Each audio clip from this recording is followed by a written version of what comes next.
Hello viewers, welcome to our channel. నేను మీ Charan Parimi.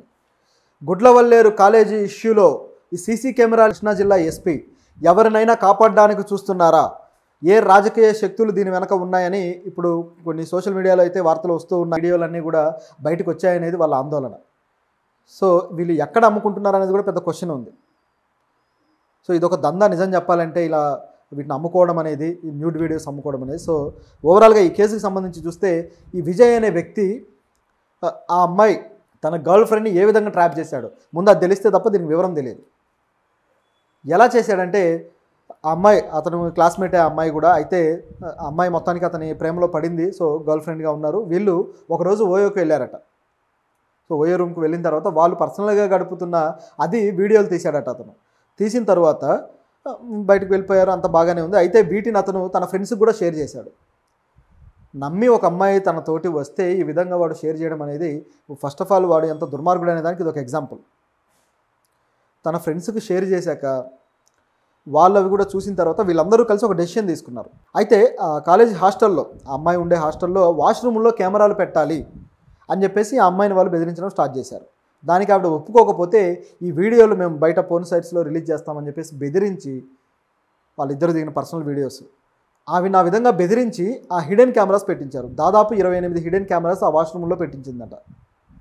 So ఇట్లా పెట్టడంతో అనేక వీడియోలు అనేవి అక్కడ తయారయ్యాయి. ఇది దీనికి సంబంధించిన విషయం. అయితే వాటిని వీళ్ళంతా కలెక్ట్ చేసుకొని వాళ్ళు ల్యాప్టాప్లో పెట్టుకొని వీటిని డార్క్ వెబ్ సైట్స్కి అమ్ముతున్నారు. సో మనకు ఉన్నదైతే మామూలు వెబ్, మనం చూస్తున్నదైతే సర్ఫేస్ లెవెల్ వెబ్. కాకపోతే దీన్ని మించి వేరే సీక్రెట్ వెబ్ వరల్డ్ ఒకటి ఉంది, అదే డార్క్ వెబ్. మీరు ఇంటర్నెట్లో దానికి సంబంధించిన వీడియోలు, వేరే అనాలిసిస్ వీడియోలు కొంతమంది చేసి ఉంటారో, అవి మీరు చూడొచ్చు. డార్క్ వెబ్ అనేది ఇలాంటి ఇల్లీగల్ క్రైమ్లకి, డ్రగ్స్ దందాలకి, వెపన్ దందాలకి, ఇటువంటి వాటికి ఒక క్రూరమైన టార్చర్స్ చేసే వాటికి ఉపయోగించే ఒక వెబ్ అనమాట. ఇందులోకి సామాన్యంగా మనలాంటి వాళ్ళు వెళ్ళడం కష్టం. ఒకవేళ వెళ్తే మాత్రం చాలా ప్రమాదకరమైన వ్యక్తులను ఫేస్ చేయాల్సి ఉంటుంది. చాలా డేంజరస్. ఎవరు కూడా దాన్ని సెర్చ్ చేసి దాంట్లోకి వెళ్ళొద్దు. పోలీసుల నిఘా కూడా ఉంటుంది ఇలా వెళ్ళే వాళ్ళ అకౌంట్స్ మీద. చాలా డేంజరస్ క్రైమ్స్ జరుగుతూ ఉంటాయి ఆ డార్క్ వెబ్ ఆధారం చేసుకొని.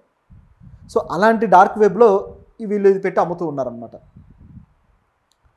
సో ఇలా అమ్మడంతో వీళ్ళు కొద్దిగా డబ్బులు క్యాష్ చేసుకుంటున్నారు. ఇది ఇలా ఉంటే ఇప్పుడు ఈ విద్యార్థుల ఉద్యమం ఏదైతే ఉందో ఇది కాస్త తీవ్ర రూపం దాలుస్తూ వస్తుంది కదా.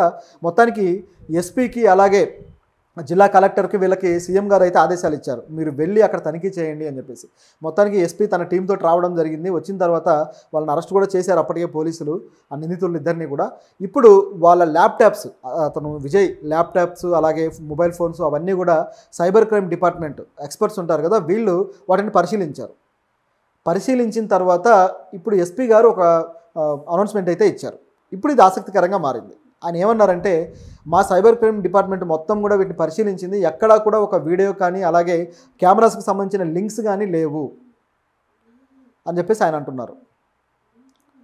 ఇటువైపు చూస్తే ఒక వీడియోలు కూడా దొరకట్లేదట. సో అంతా క్లియర్గా ఉంది. సో దీంట్లో నిందితులు ఎవరన్నా ఉంటే వాళ్ళని పట్టుకుంటామో అన్నారు. అంతా క్లియర్గా ఉంటే మళ్ళీ నిందితులు ఏంటి?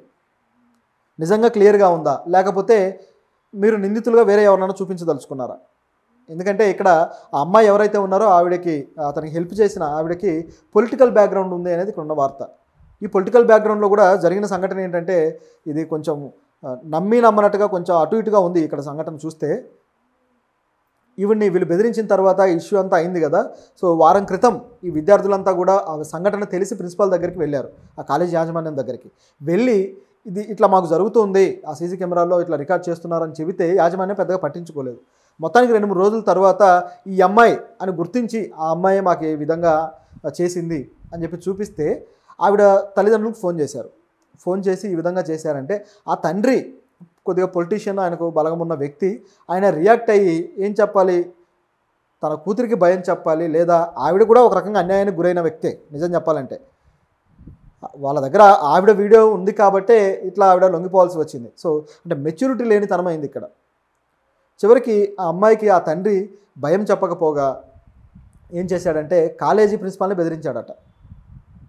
మీ కాలేజీ ఈ ఇష్యూని ఈ విధంగా క్లోజ్ చేయండి ఏదో రకంగా, అలా కానీ చేయకపోతే మీ కాలేజీ మీద డ్రగ్స్ కేసు పెట్టించి మీ కాలేజీని మూసేయిస్తాను అని చెప్పేసి ఆయన బెదిరించాడట. సో ఒక్కసారిగా ఇది ఇట్లా వెలుగులోకి వచ్చింది. అంటే ఈ తండ్రి ఎంత పనికిమాలిన ఏదో ఇప్పుడు అర్థమవుతుంది.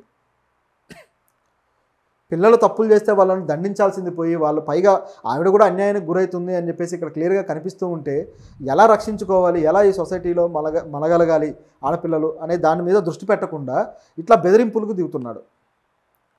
ఇది ఇక్కడ వచ్చిన వార్త. అయితే ఇక్కడ ఉన్న డౌట్ ఏంటంటే 2 రకాల డౌట్లు ఉన్నాయి. ఒకటి వచ్చేసి ఈ అమ్మాయి తండ్రికి అంత ఇన్ఫ్లుయెన్స్ ఉండి ఈ అమ్మాయికి అంత బలం ఉన్నప్పుడు ఎందుకు తన ఇన్ఫ్లుయెన్స్ ఉపయోగించి అతని దగ్గర ఉన్న వీడియోస్ని డిలీట్ చేయడం కావచ్చు, అలాగే అతనికి ఒక బుద్ధి చెప్పడం కావచ్చు తన బాయ్ ఫ్రెండ్కి ఎందుకు చేయలేదు, మెచ్యూరిటీ లేక చేయలేదా, లేకపోతే ఇంకేమైనా ఉందా అనేది ఒక ప్రశ్న.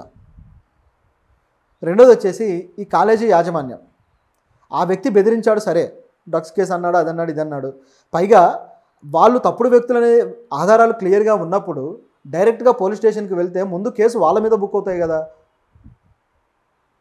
యాజమాన్యం ఆ చర్యలు ఎందుకు తీసుకోలేదు? సో కాలేజీ పరువు పోతుందని భావించినా సరే ఇది విద్యార్థుల ఉద్యమంగా మారినప్పుడు పరువు పోతుంది.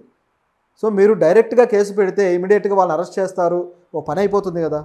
కానీ అలా చేయకుండా ఇంత ఉద్యమంగా తీవ్ర రూపం దాలుస్తూ ఉండగా విద్యార్థులందరికీ తెలిసిపోయి వాళ్ళు రోడ్డెక్కుతాము అన్నప్పుడు వీళ్ళు రియాక్ట్ అయ్యి చివరికి మీడియాకి తెలిసి మీడియా వస్తే వాళ్ళను కూడా మేనేజ్ చేద్దామని చెప్పి ట్రై చేశారట. అంటే చాలా సందర్భాల్లో కొన్ని కేసుల్లో మీడియా కూడా మేనేజ్ అవుతూ ఉంటారు, డబ్బులకు లొంగిపోవడం అనేది చాలా చోట్ల చూస్తూనే ఉంటాం. ఎవరూ తక్కువేం తినలేదు ఇక్కడ. కాకపోతే విద్యార్థులు ఒక్కసారిగా ఉద్యమం తీవ్ర రూపం దాల్చడంతో ఇక ఆ మేనేజ్మెంట్ స్కిల్స్ కూడా పనిచేయలేదు, ఇక ఫెయిల్ అయ్యి ఈ విధంగా బయటకు వచ్చింది. అయితే ఇప్పుడు ఎస్పీ గారు చెప్పిన వ్యాఖ్యల మీద అయితే ఇప్పుడు అనుమానాలు వస్తున్నాయి. ఆవిడ బాయ్ ఫ్రెండ్ ఆ వీడియో తీసింది అలాగే ఫ్రెండ్స్కి పంపించింది నిజమైతే మిగతాది కూడా దాదాపు నిజమని నమ్మక తప్పదు. మరి ఆ వీడియోస్ లేవు అంటే వాటిని వెలికి తీయాల్సిన బాధ్యత ఆ డిపార్ట్మెంట్ది. వాడు పెట్టుకొని అందరికీ కూరగాయలు అమ్మినట్టు పెట్టుకొని అమ్మడు కదా. దానికంటూ అతను సీక్రెట్ ఫోల్డర్స్ మెయింటైన్ చేస్తాడు, లేకపోతే వేరే హార్డ్ డిస్క్లు మెయింటైన్ చేస్తాడు, రకరకాల పద్ధతులు ఉన్నాయి.